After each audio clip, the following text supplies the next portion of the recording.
Doctor Kamrul Islam ১৮০০ kidney প্রতিস্থাপনের মাইলফলক ছুঁলেন। Kidney প্রতিস্থাপন করে নতুন রেকর্ড গড়েছেন বিশিষ্ট কিডনি ট্রান্সপ্লান্ট সার্জন অধ্যাপক ডাক্তার মোহাম্মদ কামরুল ইসলাম।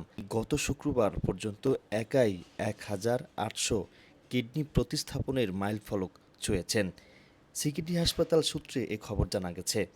তিনি রাজধানীর শ্যামলীর সিকেডি ইউরোলজি হাসপাতালের কিডনি প্রতিস্থাপন করে থাকেন।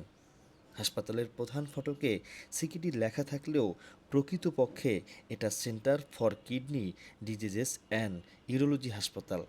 এর প্রতিষ্ঠাতা অধ্যাপক ডাক্তার মোহাম্মদ কামরুল ইসলাম নিজেই। তিনি কিডনি প্রতিস্থাপনের জন্য রোগীদের কাছ থেকে কোনো ফি নেন না, এটা বিনামূল্যেই করে থাকেন। ফলে অনেক স্বল্প মূল্যে মানুষ সফলতার সাথে কিডনি প্রতিস্থাপনের সেবা নিতে পারছেন। প্রতিস্থাপন বিনামূল্যে করে থাকেন। মানুষ হিসেবে মানুষের প্রতি দায়িত্ব পালন হিসেবে তিনি মনে করেন এই জ্ঞানটা আল্লাহ তাকে দিয়েছেন, আর তা তিনি মানুষের সেবায় কাজে লাগাচ্ছেন। অধ্যাপক ডাক্তার কামরুল ইসলাম বলেন, সিকিডির প্রতি আস্থা রাখায় রোগীদের প্রতি তিনি কৃতজ্ঞ। এর আগে ২০২৩ সালের ১৫ মার্চ পর্যন্ত ১,৩০০ কিডনি প্রতিস্থাপন করেন। ২০২৩ সালের ১০ আগস্ট পর্যন্ত অধ্যাপক ডাক্তার কামরুল ইসলাম ১,৪০০ কিডনি প্রতিস্থাপন সম্পূর্ণভাবে বা সফলভাবে সম্পন্ন করেন। ২০২৩ সালের ২৭ ডিসেম্বরের মধ্যেই তিনি ১,৫০০ কিডনি প্রতিস্থাপনের মাইল ফলক স্পর্শ করেন।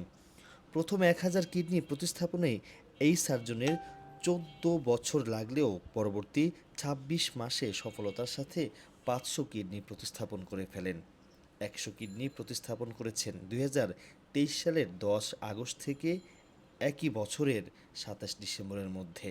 ২০২২ সালের ১৮ অক্টোবর ১২০০তম রোগীর কিডনি ট্রান্সপ্লান্ট কার্যক্রম সম্পন্ন করেন এই চিকিৎসক।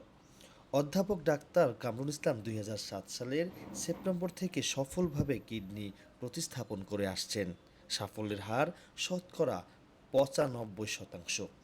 পৃথিবীর যেসব দেশে সফলতার সাথে কিডনি প্রতিস্থাপন করা হয়, অধ্যাপক কামরুল ইসলাম সেই আন্তর্জাতিক ট্রান্সপ্লান্ট সার্জনদের সমপর্যায়ের একজন এবং দক্ষতার সাথে ট্রান্সপ্লান্ট করছেন।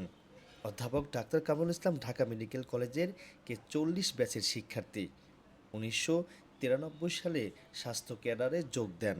তিনি শেরেবাংলা নগরের national institute of kidney diseases and urology হাসপাতালের কিডনি হাসপাতাল সহকারী অধ্যাপক ছিলেন। ২০১১ সালে সরকারি চাকরি ছেড়ে প্রতিষ্ঠা করেন সিকেডি হাসপাতাল শেরেবাংলা নগরের